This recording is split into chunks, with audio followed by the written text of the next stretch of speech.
Good morning, genealogy friends. How are you today on this Thursday?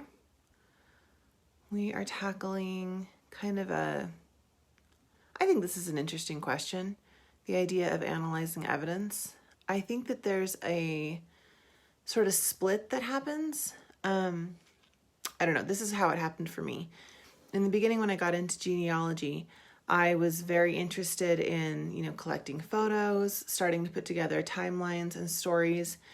And I scooped a lot of stuff off of ancestry.com. That was my first big genealogy site that I used. And I just collected, hints from other people's trees and collected dates and things like that. And just wanted to get all of the information that I could and to save it and get, what I considered a complete tree. And I didn't worry at all in the beginning about how good was my evidence, how good were the connections.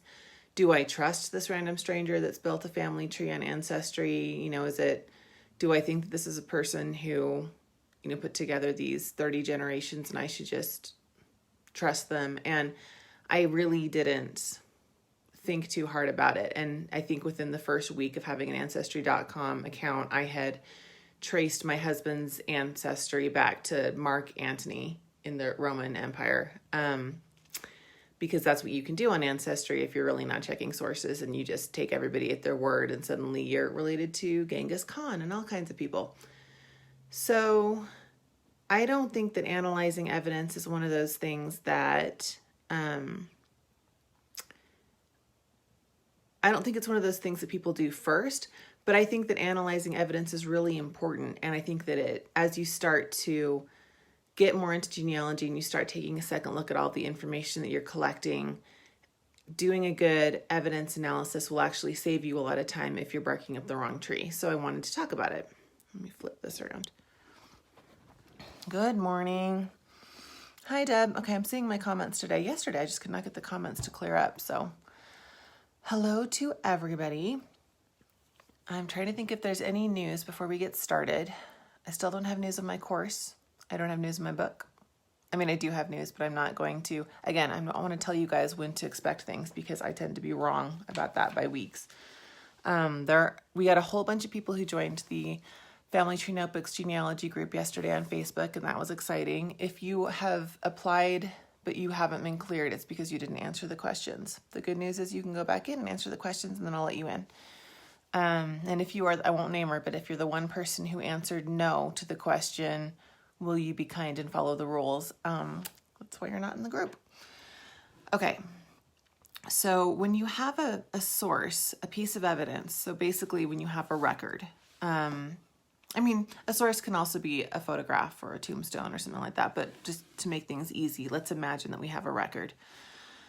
You want to look at different things on the source that tell you how accurate that source is for the question that you have in mind. So a death record might be a great source if your question is how and when did that person die. It might not be a great source if your question is where and when was that person born. So let's talk about that. Okay, so the first thing you want to think about is timeliness. Now with a death record, you can see usually on a document when the death occurred, but then also when the record is happening. If there's a big gap between those two dates, between the date of record creation and when the actual event that the record's talking about happened, that's when you get a little suspicious. Not because the person, obviously must be lying if there's been too much time, but just because people's memories change. I can tell you, this is terrible. I can tell you the exact minute that my first child was born. I can tell you the hour that my second child was born. My third child, I think it might have been dark out. I can tell you the day he was born. I don't know what was going on with the third baby for some reason, and my husband doesn't remember either, so I don't know if we were just really tired. I don't know. At some point in that day, he showed up, but it's just funny how, I think if you'd asked me more recently, I might have known this. Now, my son's going to turn 4 next week. I have absolutely no idea what time of day he was born. I think it was dark. Okay, so when you're looking at a record, you also want to think, okay, the person's memory might have changed, but does the person have a reason to lie in this record? Does the person would there have been some motivation to inflate the truth or just like maybe leave out details or things like that? You can get into that a little bit with newspaper articles. When people know that things are going to be going into print, they might change things a little bit. Sometimes details in obituaries can be a little suspect. People gloss over certain things. An obituary would be a bad record to prove when my great-grandparents got married, because as I've talked about in other things, my great-grandparents actually never got married because it was illegal because of racist law. But in their obituaries, it says, the year that they got married, because for our family, they were married. And, but I'm just saying, like, if you were looking, at a hard date of marriage legally, the obituary is a bad source for that. So you also might want to take a look at that with probate records. I mean, people are more likely to fudge the truth if there's nobody around to correct them. So it's something to think about. And then you want to ask yourself, does the informant have firsthand knowledge of the event or is it secondhand knowledge? So again, with the death record, let's say that the informant in this case, which it should say on the record, where are they getting the information? Let's say the informant is the person's wife. It's likely that she was there when her husband died. And so she has firsthand knowledge of his death. And that, excuse me, oh, I didn't bring my water. That strengthens, that piece of evidence. However, if you're trying to figure out when somebody was born, she can tell you what knowledge she has about that person's birthday. That's secondhand knowledge. It's not secondhand knowledge because she's lying or anything like that. It's secondhand knowledge because she wasn't there when the person was born. Honestly, if you're filling anything out with your own birthday, it's secondhand knowledge because you didn't know what time and dates were when you were born either. You're relying on your parents to tell you, my poor kid's going to be relying on me to tell him what time of day he was born. At which point I will 400% lie about that because I don't want to say, are you interested in what time your sister was born? Because I have an answer for that. I guarantee that I will just make up a time of day and then I'm going to have to tell my husband that we need to get on the same page about that. So that's secondhand information. I mean, my husband knows my birthday, but he doesn't have firsthand information about that because I was born in California and he was in Ohio being 6 months old. Secondhand information. And then the last thing you kind of want to look at is, okay, has the document been altered? Sometimes, I don't know, those of you who've used the Family Search giant tree, I don't know if you've experienced the thing where you put in a record or you put in a fact and then you go in later and somebody has fixed it for you. And that's happened to me before. And of course they've fixed it with incorrect information and it's frustrating because it's the one tree model. So you just basically have to go back in and fix it for them. And then it turns into the battle of fixing until, somebody stops using the website. That happened on actual documents. People might fix things because there was an original mistake or they believe there was an original mistake or something like that. People might have fixed things to make themselves a little older when trying to join the military. There's lots of reasons why a document might be altered. Having a document be altered doesn't tell you if it's the original information or the altered information that's more correct in most cases. But the fact that there was an alteration made, that at some point somebody was motivated to change something on the document, it's an important piece of information because then it just sort of tells you, okay, wait, there's a flag here. One of these pieces of information is incorrect. And so then you really would need to look for some kind of correlation from another piece of evidence. So that's why document alterations are important. Okay, so I wanted to, just kind of do an exercise. We did occupation records yesterday. If anybody hasn't seen that video, it was kind of long, but I think it was interesting. And we went through some of the records that I have in my own family tree in where I could find occupation information. So I thought I should do that more often. So we're going to go and look at a couple of records from my great-grandfather. And we're just going to go through and evaluate the evidence together. So the first thing you want to do when you're evaluating a piece of evidence is you want to ask yourself, what are you doing? Because you're not just evaluating the evidence, is this evidence good or bad in, a moral or theoretical sense? You need to have a question. And then the answer is the evidence good or not so good to answer my question? So let's say that our question in this case is, my great-grandfather served in World War I. He was a soldier in the Army. Let's say we want to know, when did he serve? What was his period of service in the military? And that's the question that we're trying to answer. And so we want to evaluate the pieces of evidence that we have to see, does this accurately answer our question? So let me flip this around. Okay. So this piece of paper is a photocopy that came from my family's records. It's a photocopy of his discharge papers. Now, I know that it's a photocopy. I really need to write on here that it's a photocopy. This is the hard thing about this book. Was one of the first books that I put together, and I don't have as many notes about my sources as I should. Now that I know better, I'm very good about writing where each piece of evidence came from, but I did definitely put this in the book knowing that I know where it came from because I've actually held the paper and I'm the one that scanned it in. But that's a notation that I should add. But I'm kind of getting ahead of myself. So first we're going to ask ourselves, can we read this paper easily? Now, it's almost a question of, opinion as far as it's this loopy cursive handwriting and things like that. But we can read this pretty easily in the sense that the paper is not wildly discolored. It's not super faded. Once you get past the fact that this is the more old-fashioned cursive handwriting, this paper is actually pretty easy to read. We can see that this is his name, Carl Lane, and yes, I was named for him. And that this says that he enlisted when he was 18 years old, and it also has a date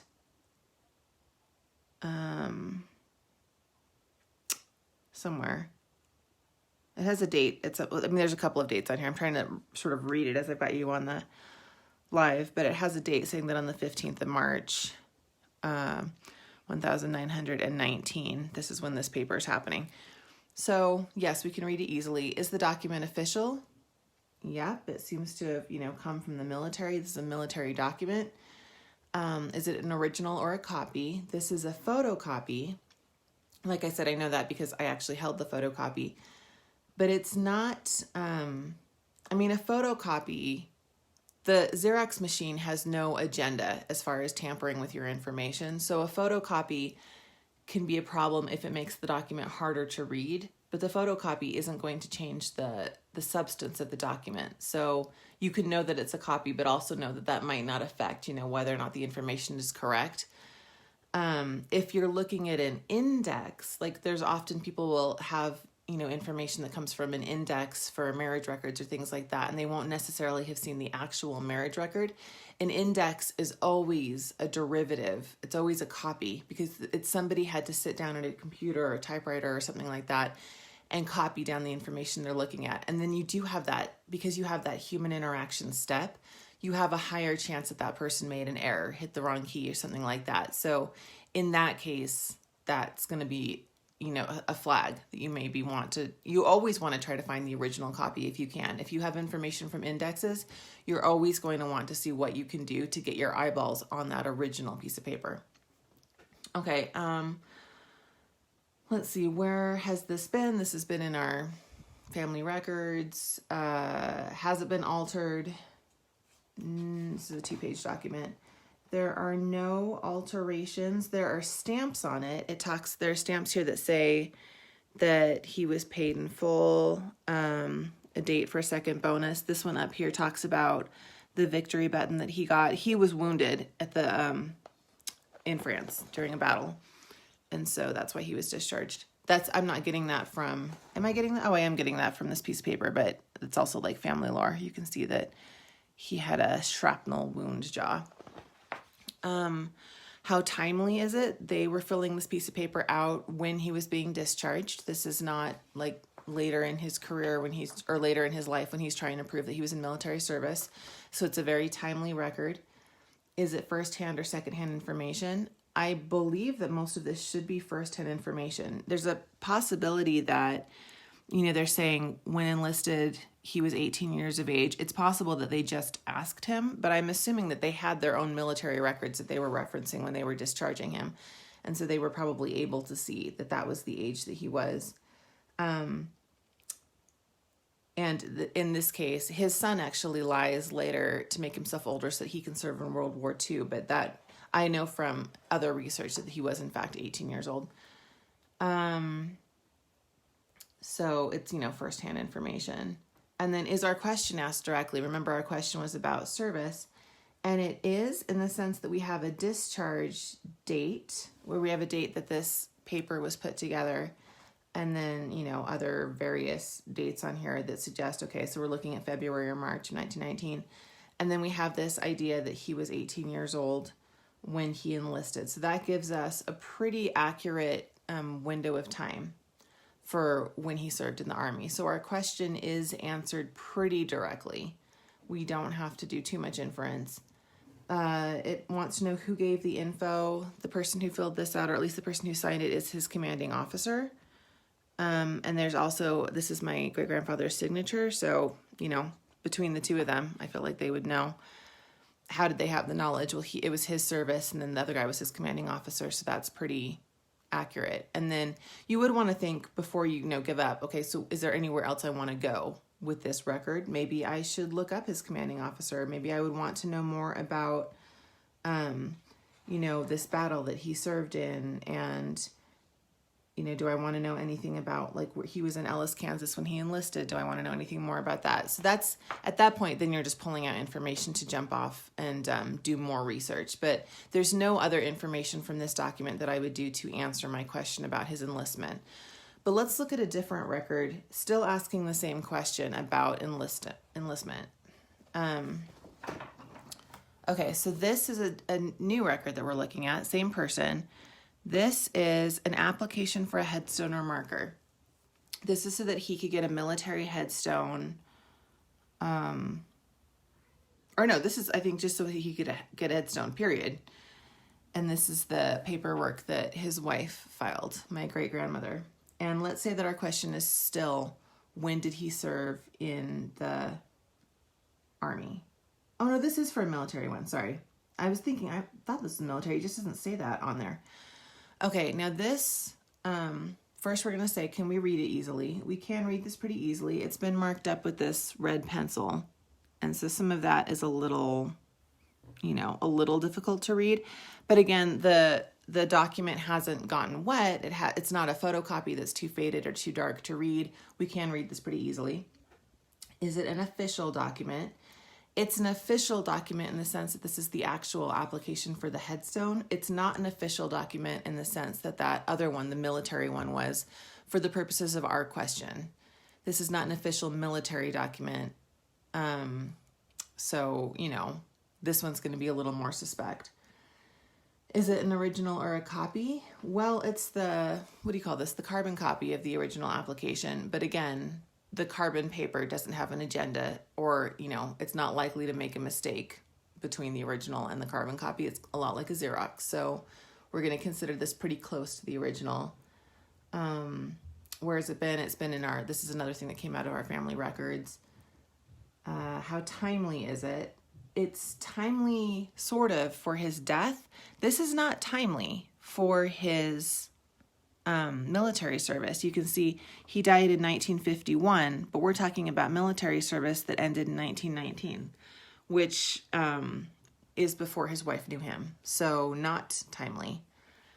And is it firsthand or secondhand information? Well, this information was given by Mary Lane, his wife. It's definitely secondhand information about his military service. Everything that we're looking at happened before she knew him. So she's relying completely on the information that she got from him or the information that she's getting from other documents. And then if we're looking at whether or not our question's asked directly, yes, our question's actually asked, or our question is answered directly in a much more clear way than from that other document, just because this is how, in a more modern way, we're used to getting information. We have an exact date here. So instead of knowing that he was 18 years old, we can say, okay, September 6th, 1916, which he would have been 18 at the time. And then we have this discharge date of March 15th, 3 years later. So the question's answered directly, so that's good.